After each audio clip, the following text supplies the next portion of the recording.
बलूचिस्तान के कई शहरों पर बीएलए लड़ाकों ने किया कब्जा। आईएसआई एजेंट को गाड़ी सहित उड़ाया। बलूचिस्तान से भागने लगी सेना।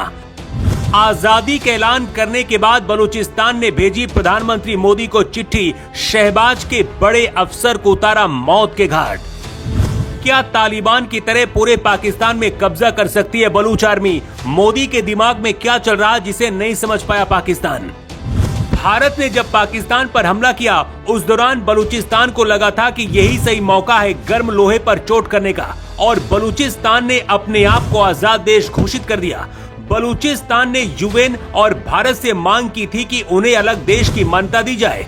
पाकिस्तान ने इसके बाद बलूच विद्रोह को दबाने के लिए पाकिस्तानी आर्मी और ज्यादा अत्याचार करने लगी, लेकिन अब बलूचिस्तान की आर्मी ने सीधा पाकिस्तान के खिलाफ जंग छेड़ दी है और सिर्फ 3 घंटे के अंदर कई इलाकों पर पूरा कंट्रोल बलूच आर्मी ने कर लिया है।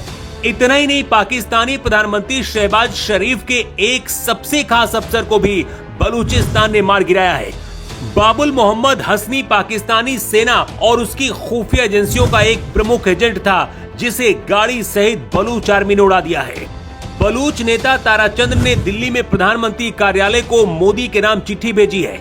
पत्र में ताराचंद ने बलूचिस्तान मुद्दे पर भारत का समर्थन मांगा है। ताराचंद ने कहा है कि जब मोदी जी ने लाल किले से बयान दिया था उसके बाद से हमें आशा की किरण दिख रही है। भारत हमारे लिए आवाज उठाए और दुनिया को बताए कि पाकिस्तान अपने देश के मुसलमानों के साथ क्या कर रहा है। इससे पहले करीमा बलूच ने भी पीएम मोदी को पत्र लिखा था और मोदी को अपना भाई कहा था, लेकिन तब पाकिस्तान ने करीमा बलूच को साजिश के तहत मरवा दिया था। इस बार बलूच आर्मी पूरी ताकत के साथ उतरी है और कई इलाकों पर कंट्रोल कर लिया है। शहबाज शरीफ और असीम मुनीर की सेना बलूच आर्मी से नहीं लड़ पा रही है और कई इलाकों को छोड़कर भाग रही है। पाकिस्तान के जुल्म से कई परिवार बिछड़ गए हैं। सैकड़ों लोगों को पाकिस्तान गायब करवा चुका है। बलूच लड़कियों को गायब किया जा रहा है, लेकिन अब हालातों को देखकर ऐसा लग रहा है कि कहीं पूरे पाकिस्तान पर ही बलूचिस्तान कब्जा न कर ले, क्योंकि सिंध में भी विद्रोह हो रहा है, खैबर पख्तूनख्वा में भी लड़ाई चल रही है। ऐसे में सवाल है कि अब भारत क्या करेगा? भारत ने बलूचिस्तान में हो रही हिंसा और मानवाधिकार उल्लंघनों पर चिंता जाहिर की है और अब मोदी शाह भी यही चाहते हैं कि बलूचिस्तान पाकिस्तान से अलग हो, लेकिन पाकिस्तान को कूटनीतिक तरीके से भारत तोड़ना चाहता है ताकि बलूचिस्तान पैदा भी हो जाए और दुनिया के सामने भारत का नाम भी बाहर न आए। इस वक्त पाकिस्तान बॉर्डर पर भारत की सेना अलर्ट मोड पर है।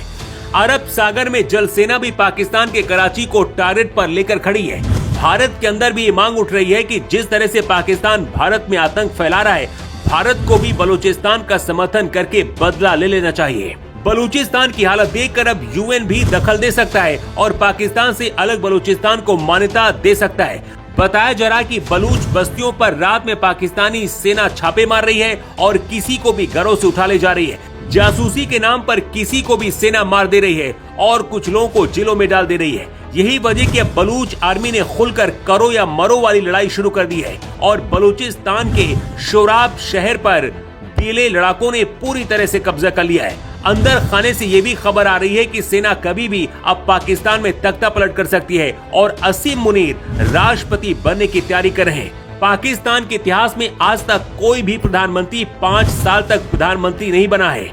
इस बार भी ऐसा ही होता दिख रहा है। बांग्लादेश की तरह क्या पाकिस्तान से काटकर बलूचिस्तान को भी अलग देश बना देना चाहिए? और ऐसे हालात में भारत को क्या करना चाहिए? अपनी राय कमेंट बॉक्स पर लेकर आप जरूर दें। Bureau report.